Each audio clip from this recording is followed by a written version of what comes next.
Bonjour, alors je suis Marie-Ève Lamontagne, je suis chercheure au CIRIS et je vous présente Olivier Picard, directeur adjoint à l'association TCC des Deux-Rives. J'ai la chance de pouvoir travailler avec les gens de l'association TCC des Deux-Rives depuis maintenant plus que 10 ans et c'est pourquoi on a décidé de vous parler des pratiques gagnantes en recherche partenariale. On s'y connaît bien.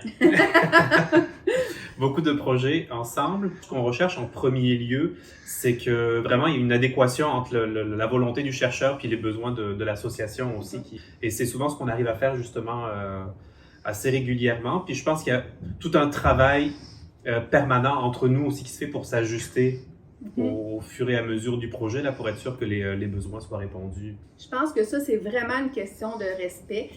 Nos partenaires, nos organisations, ils existent en dehors de la recherche. Ils ont une mission, ils ont des membres, ils ont des activités qui ne sont pas des activités de recherche. Et s'ils acceptent d'être partenaires avec nous, ben, c'est parce qu'ils voient un bénéfice, un avantage.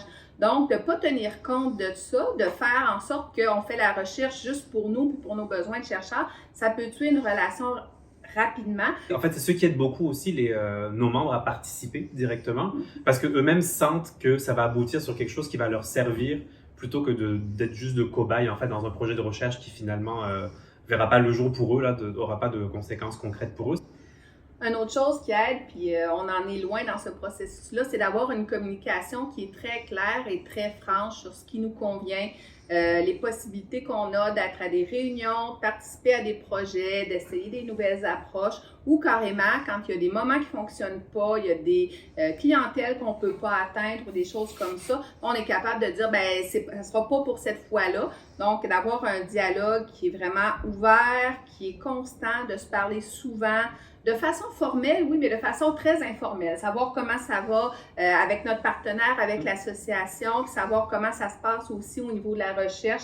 Oui, puis tu vois, tu parles de communication, je rajouterais aussi le fait d'avoir un même vocabulaire partagé.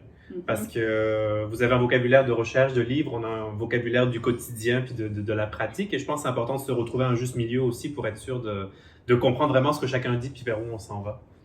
Donc, si on veut résumer ça, dans le fond, ça prend à avoir des besoins qui soient partagés et qui soient reconnus par les deux partenaires. Il faut avoir une communication qui est ouverte, qui est franche puis qui est constante. Puis il faut s'assurer d'avoir un vocabulaire qui est commun pour tout le monde. Donc, ça ne soit pas, par exemple, le vocabulaire de la recherche qui prenne le dessus ou le vocabulaire des services puis d'une offre de service à une population qui mène l'ensemble du projet. Fait que c'est vraiment une relation qu'on a développée qui est très, très égalitaire puis où chacun trouve chacun un avantage là-dedans. Oui.